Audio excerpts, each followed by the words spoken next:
I'm Carla Reeves, and this is Differently. Whether you feel stuck in survival, navigating a change, or seeking more for your life, may this podcast be your weekly nudge to take a risk to build a life that is uniquely bold, authentic, and in alignment with your deepest values.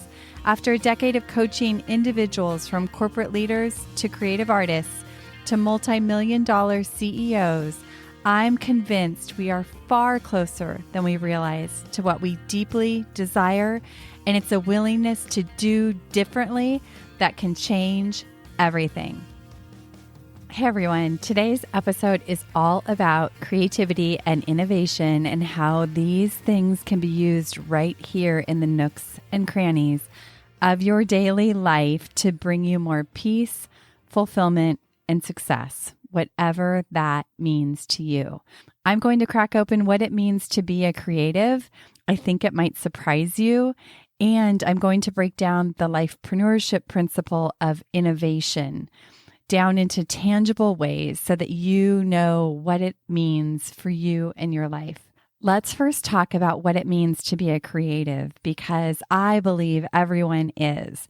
Stay with me, even if that voice in your head is telling you that this is not you. I'm convinced we are all creative, but the rules in our mind may have made you ineligible, which is what I did to myself for years. So what does it mean to be a creative anyway?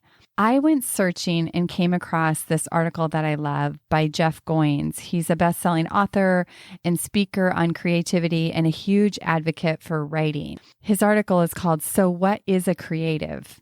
And I'm going to read it to you. A creative is an artist, not just a painter or a musician or writer. She is someone who sees the world a little differently than others. A creative is an individual. He is unique. Someone who doesn't quite fit into any box. Some think of creatives as iconoclasts. Others see them as rebels. Both are quite apt. A creative is a thought leader. He influences people not necessarily through personality, but through his innate gifts and talents. And what exactly does a creative do? Good question. Sometimes they don't even know. A creative creates art. Not to make a buck, but to make a difference. She writes to write, not to be noticed or to sell books. She sings to sing for the pure joy of making music, and she paints to paint, and so on. A creative colors outside the lines, on purpose. In so doing, she shows the world a whole new picture they never would have otherwise seen. A creative breaks the rules, and as a result, he sets a new standard to follow. Why we need creatives. The truth is that we need more creatives in positions of influence to color the world with beauty and life. Creatives craft poetry in a world that is otherwise content with prose. They bring art to areas where there is only architecture. Creatives help us see life in a new light, to perceive a new dimension, a deeper way of encountering what we know, and we need more of those kinds of leaders. Are you a creative? I think you are. Looking back this past year at all the people I have worked with over the last decade, something stood out to me. You are creatives, not always creative in the traditional arts sense, but creative in the way you see and move through the world. And sometimes being a creative can come with feeling different, feeling misunderstood. And maybe you've spent a lot of your life, like I did, trying to fit in, to conform, or to fly under the radar. This has been part of my work with clients over the years to harness that, to change the way we think about this and the way that we see it so that we can set ourselves free. Here's what I learned from my sister in a book she was reading, that God hasn't left us out, but that we've been set apart for a very good reason.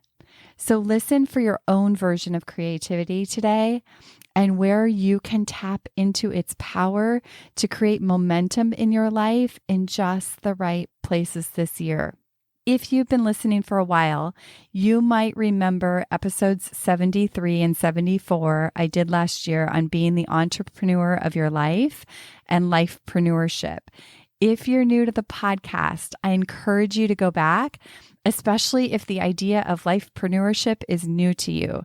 These are foundational topics to all the things I create conversations around on this podcast. Whether you realize it or not, you are the entrepreneur of your own life. And just to refresh, lifepreneurship is the philosophy that we've been living by for years and what I teach inside of all of my coaching programs. And I've created the 7 principles of lifepreneurship. And today and throughout this year, I'm going to be sharing those principles with you.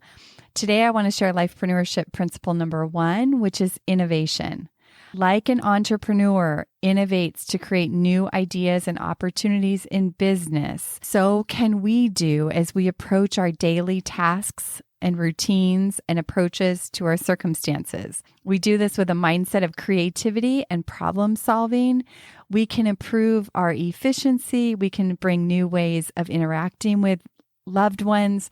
We can bring new approaches to our calendar and our schedule, or bust open the rules we have been operating by that feel confining to find new rhythms to our day that make us feel alive and engaged. Principle number 1, innovation, is so inspiring to me because it is the key to building a life that you never have to escape, where vacations become the cherry on top. And this doesn't mean you are living a perfect life, but it means that you know that you are not living at the mercy of your circumstances and that you have power over and influence over the way that you show up and the way that you respond to those. Principle number 1, innovation reads, be an everyday innovator. Refuse to feel trapped by your circumstances. The dictionary defines an innovator as someone who introduces new methods, ideas, or products. The innovator of the everyday taps into their innate creativity to design their relationships, work, family life, home, routine, and more.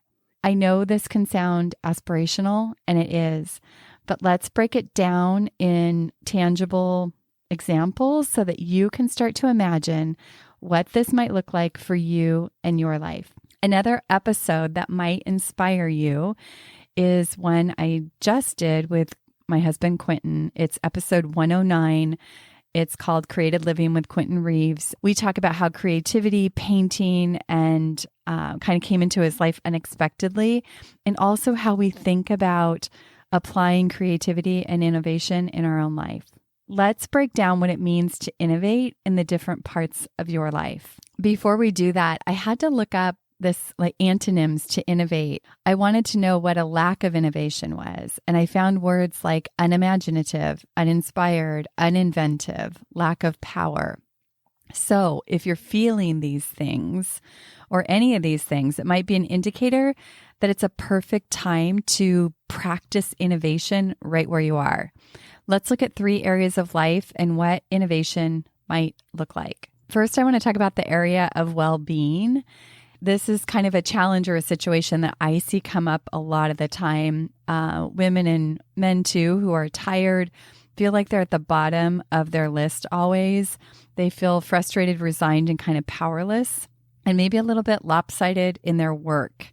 And they don't see a way out of it. They long to have time to exercise and do other personal pursuits, and they long to be present without always thinking about the to-do list. And they want to relax, but they honestly don't know where to begin. Being an innovator means taking 100% responsibility and ownership for the quality of your life and really controlling what you can. There are 4 steps we're going to look at. So the first one in this situation is just to reflect and ask yourself, where am I part of the problem? What thinking or behaviors am I perpetuating that is keeping me stuck here? And so in this example, it might be something like, I just have this belief that I always have to put everyone else first and above me. It might be something like, I have this inability to set down my to-do list, or I have a belief that I've got to get everything done before I even carve out a little bit of space to exercise or do something for myself. Or it could even be a belief that, well, if I only have 10 minutes, like forget it. If I can't get a full hour or a full 2 hours or a full day, then I might as well not do it at all. Number 2 is challenge old ways. These old ways of thinking and behaving may have actually gotten you to where you are, or they may have helped you in some way in the past, but it takes a willingness to look at it and say, does this make sense anymore? Is this an old job I'm taking on that is actually a barrier to what I want now in my life? Number 3, change your dance. What's one thing you could do differently to give you more agency over your well-being and your time? Maybe it's carving out 15 or 30 minutes every morning before you start the day. Maybe it's getting up 10 or 15 minutes earlier before you start your day to actually find the time. Maybe it's asking for help so that you could have some space to do something for your own well-being. Be relentless in brainstorming this and start small. And number 4, refine and repeat. Building this muscle in one small place will give you confidence and courage and wherewithal to continue innovating in other small ways. And over time, your life will begin to reflect that. So let's look at the area of relationships next. A challenge or a situation that I see come up a lot is people feeling resigned about relationships, that it can be any better, and they look around and kind of see the same. They feel at the mercies of what other people in their life are doing or not doing, and maybe they just feel like they've been repeating these same patterns for years, but they don't know how to break the cycle. So step number 1, reflect. Ask, where am I part of the problem? What thinking or behaviors am I perpetuating that perpetuate this problem? And barriers I see that come up here again and again are ideas like, I have to make others happy. It's an absolute priority, and there's a fear behind that of losing something, right? If you don't. Another one might be this idea that I can't really share my true colors, or they might leave. Number 2, challenge the old ways. Does this make sense anymore? This doing things, that are out of alignment with what I really want or what I really believe, or always putting other people's needs before my own. Or maybe it's not asking for what I want or need. Does this make sense anymore? Is it really helping other people? You've got to look from different angles and really challenge this old thinking, because lots of times we feel like it's actually helping or serving others when it's really not. So step number 3 is to change the dance. So this doesn't mean you have to be a jerk. You can do this with a ton of love and grace. And it might mean giving yourself voice where you haven't. It might mean pausing before you take actions that have historically caused you regret or frustration. It might be little small moves to asking for what you need and want, and actually letting your loved ones be a contribution in your life. This might be about allowing yourself to receive. And number 4, refine and repeat. Experiment with this. I've watched clients create deeper communication, more intimacy, peace of mind, and freedom to be themselves, where the relationships actually start to thrive more. And this also ends up giving people in your life permission to do the same. Innovators muster the courage and are willing to address these outdated patterns of behavior and ideas so that they can begin to lean in closer to love. Instead of closing their heart, they practice opening it. Instead of keeping their running shoes on or one foot in the relationship and one foot out, at the slightest indication of things not working, instead of running, they stay. They start to communicate differently. They move closer instead of farther away. And this always creates a new result. I had a client this week journal to tell me about this very thing for the first time in a long time. She's letting someone love her, see her, be there for her instead of doing it all on her own. And last area, let's look at innovating in business and work. Maybe the challenge or the situation is feeling overwhelmed with your workload, feeling like everyone needs me, and if I don't do it, it's not going to get done or it's not going to get done right. And then going through the steps. Number 1, reflect. Where am I part of this problem? What thinking and behaviors am I holding on to that are perpetuating this problem? Number 2, challenge old ways. There's, in situations like this where you feel like everyone needs you, and if you don't do it, it's not going to get done. Often there's a belief of, I'm alone, I've got to do it all on my own, I'm always the one. And I just encourage you to challenge that, because what usually happens in these situations is you have taught people that this is true and how to be in relationship with you like this. And so people like this tend to, always be in the office, never feel like they can get away. And they've kind of trained everybody in that same manner. So other people are expecting them to do that. Step number 3, change the dance. This is where you've got to start changing the thinking first, right? Challenging that it's outdated and it's actually a barrier to what you want. And then start making small moves that are different, where you can delegate, where you step away from the office, where you start to do the work to challenge your own identity collapse with your work so that you can step away and still feel great about yourself and the leadership and the company that you're leading or whatever the work is. And step number 4, practice, refine, and repeat. This is a practice. Little changes over time are going to make those big changes that you desire. Have a listen to episode 107.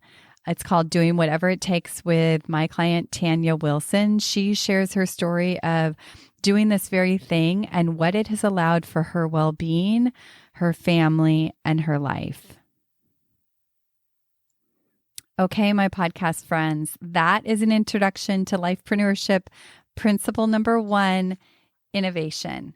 You don't ever have to feel trapped by your circumstances. There's a quote that says, every child is an artist. The problem is staying an artist when you grow up, by Pablo Picasso. Life builds up and it can feel like you're stuck underneath it all.